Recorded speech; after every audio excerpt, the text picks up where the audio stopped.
Michael Clinton is the author of Roar into the Second Half of Your Life Before It's Too Late, an inspirational book for, I think, anybody at any age. During the pandemic, a lot of people lost their jobs and were forced to reassess their lives. So maybe they weren't at that point emotionally or spiritually. Tell us a little bit about how that differs from kind of being ready to be able to change. Yeah, well, no, as you said, we went through this really, existential period where people lost jobs and people were rethinking their lives in every way. Am I doing the right thing? Do I want to have this job that I have? Do I want to have this profession? Do I want to be with this partner? Do I want to live in this city or this town or wherever I am around the country? And so I think there was a lot of reassessment that was going on. And I think people are now putting their action plans into place.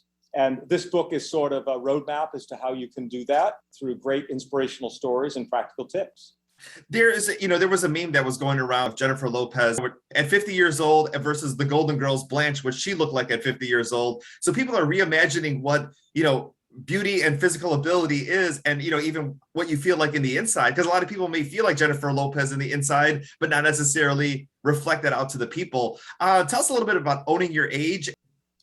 Yeah, I know that meme. That was a great one. And I like to say, own your age, 60 is the new 60. Let's stop talking about 60 is the new 40. Let's own the age. And Jennifer Lopez is a great example, as by the way is Sting, Lenny Kravitz, Mick Jagger's out touring, he's 78. So, we got a lot of role models that are out there in the celebrity world, but we also need role models for everyday people. So those people we know who are doing amazing things. One of the things that I did personally, and I write about in the book, is when I turned 60, I ran a marathon in Antarctica, having finished just running 7 marathons on 7 continents. And, that was a celebration of a milestone birthday.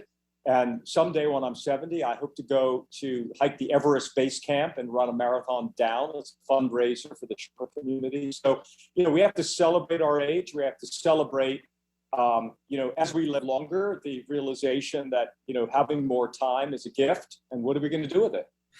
I was going to say that question for later, but I did want to talk a little bit about your marathons, because you've been running them since the 70s. New York, you just talked about Antarctica.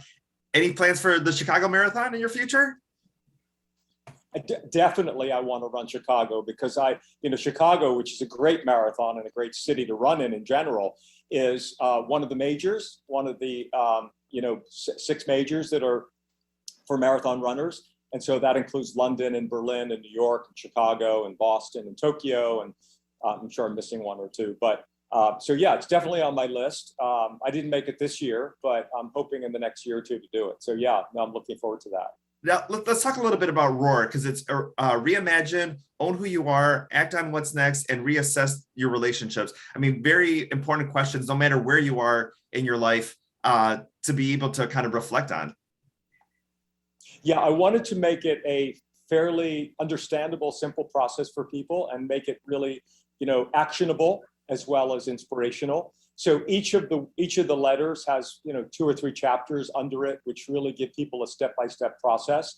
Interwoven are these great stories of people who have done it. And so there are role models, as we said earlier. A great example is a woman who in her 50s decided she wanted to go to medical school. And by the way, found ways to get it paid for.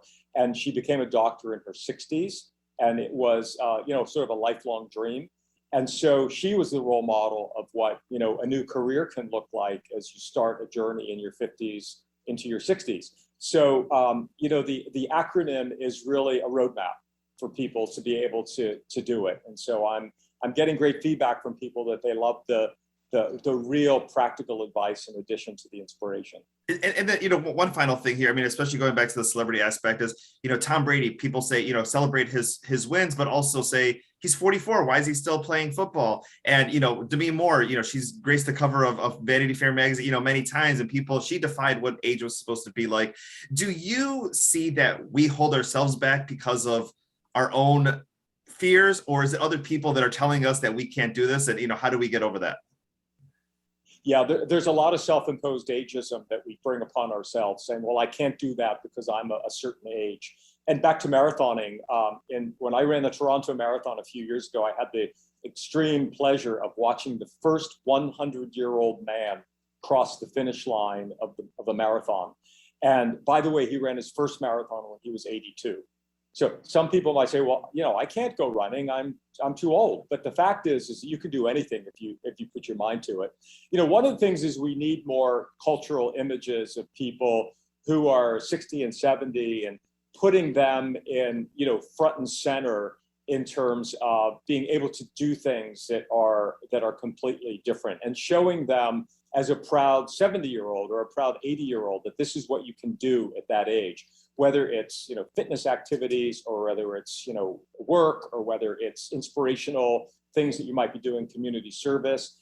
More and more of those role models are going to help rewrite the script, not just for this generation, but for the next generations, who realize that they may live to be 100, because the projection in 2100 is there may be over 5 million Americans who are 100 years or older. So the whole second half is going to be rewritten in terms of what you could possibly do with that time.